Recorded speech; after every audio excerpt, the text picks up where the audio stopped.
నమస్తే, welcome to KTV Telugu. నేను వస్తుంది ప్రస్తుతం మన ధర్నా చౌక్లోను. ఏడబ్ల్యూ అండ్ అలాగే గ్రూప్ 4 రిజల్ట్స్ వెంటనే రద్దు చేయాలని కొంతమంది అభ్యర్థులు అయితే వీళ్ళందరూ కూడా ఇక్కడ ధర్నా చేయడం జరుగుతుంది.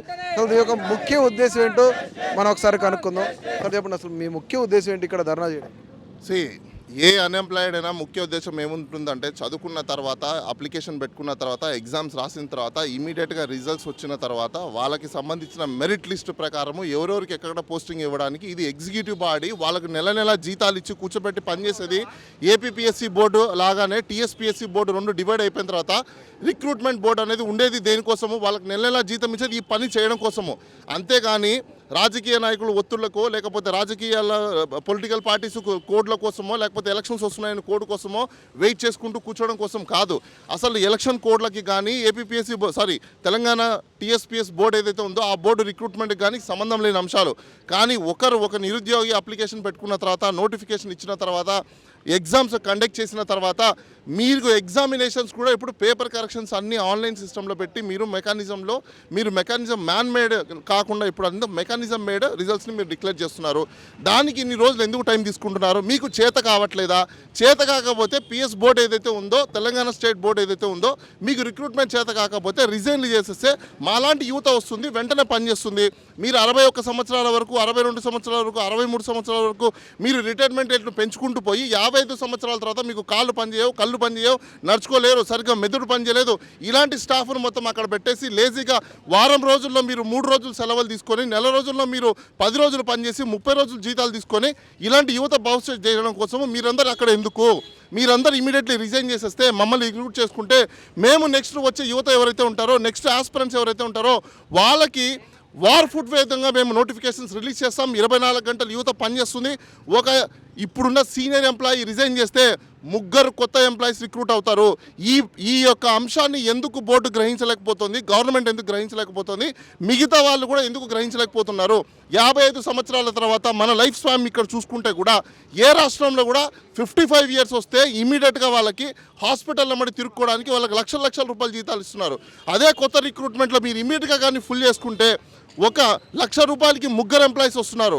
అంటే ప్రభుత్వం కూడా ఇక్కడ ఇమీడియట్గా మీరు రిక్రూట్మెంట్ కానీ రిజల్ట్స్ కానీ రిలీజ్ చేస్తే మీ తక్కువ శాలరీతో యూత్ మొత్తం మీకు 10 ఇయర్స్ లోపల ఆ 1,00,000 రూపాయలు వచ్చే లోపల మేము మీకు యుద్ధ ప్రాతిపదికన పనిచేసి అలానే ప్రభుత్వానికి కానీ ప్రజలకి డెలివరీ చేయాల్సిన వెల్ఫేర్ స్కీమ్స్ కావచ్చు, సర్వీసెస్ కావచ్చు, లేకపోతే పబ్లిక్ అనుకునే విధంగా పాలన కావచ్చు, ప్రతి ఒక్కటి కూడా అందించడానికి యువత ఇంత ఆతృతగా ఎదురు చూస్తున్నప్పుడు ఈ స్టేట్ బోర్డ్స్, రిక్రూట్మెంట్ బోర్డ్స్ ఏం చేస్తున్నాయి? నెల మీరు జీతాలు తీసుకుంటున్నప్పుడు ఎందుకు పని చేయట్లేదు? మీరు 10 o'clockకి ఆఫీస్కి వచ్చి 4 గంటలకి మీరు ఎగ్జిట్ అయిపోయిన తర్వాత ఈ టైం పీరియడ్లో ఏం పని చేశారు? మీ డ్యూటీ అవర్స్ ఏంటి? ఈ డ్యూటీ అవర్స్ వరకు ఎందుకు డిశ్చార్జ్ చేయలేదు? రిజల్ట్స్ ఎందుకు పెండింగ్ పెట్టారు? ఇవన్నీ ఇమీడియట్గా రిజల్ట్స్ అన్ని పబ్లిష్ చేయాలి.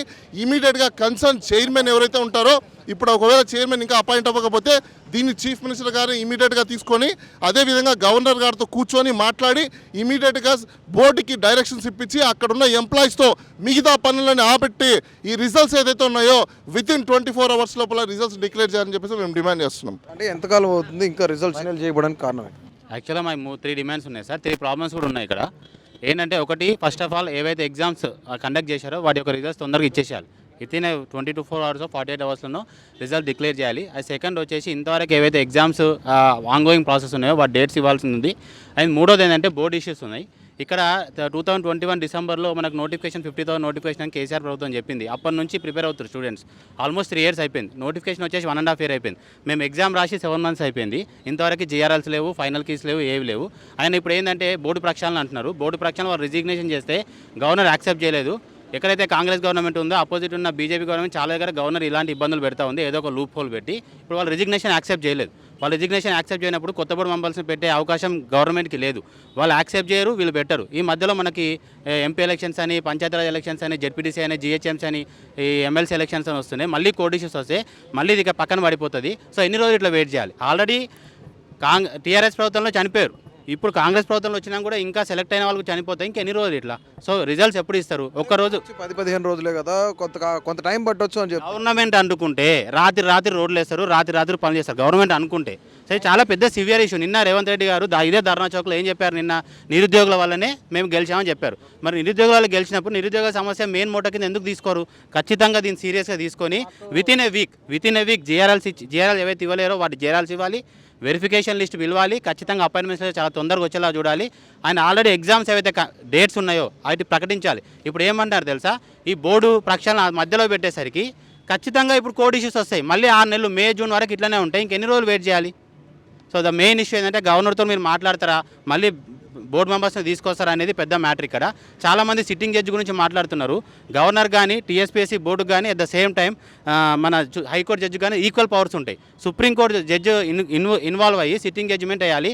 ఒకవేళ అది వేసినా కదా ఇట్ విల్ టేక్ 2-3 years. ఎన్ని రోజులు ఇంకా వెయిట్ చేయాలి? ఆల్రెడీ 5 years అయిపోయింది. లాస్ట్ 10 years ఒక జనరేషనే పోయింది.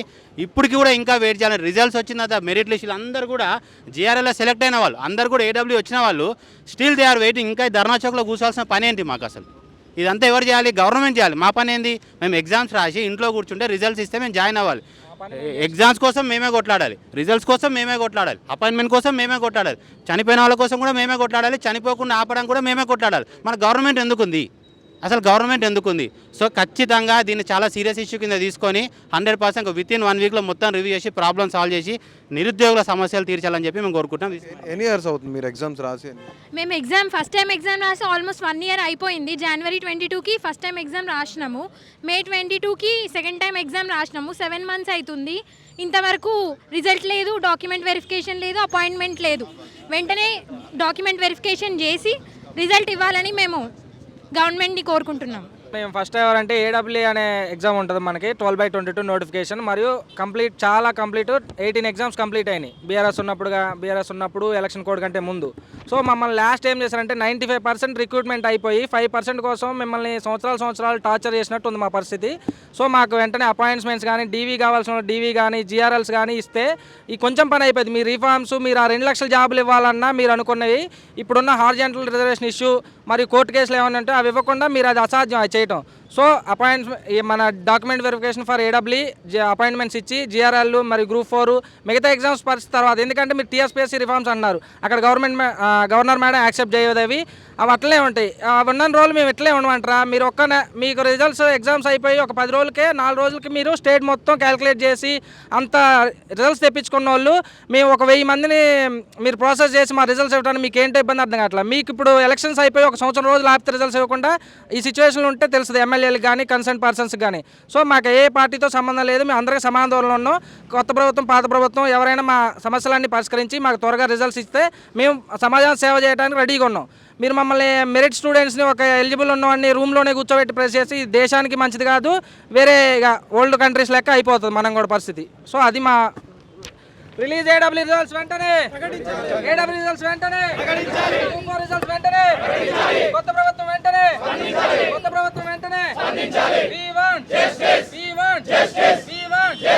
డాక్యుమెంట్ వెరిఫికేషన్ వెంటనే, డాక్యుమెంట్ వెరిఫికేషన్ వెంటనే, కోర్టు కేసులు వెంటనే, గవర్నర్ మేడం వెంటనే,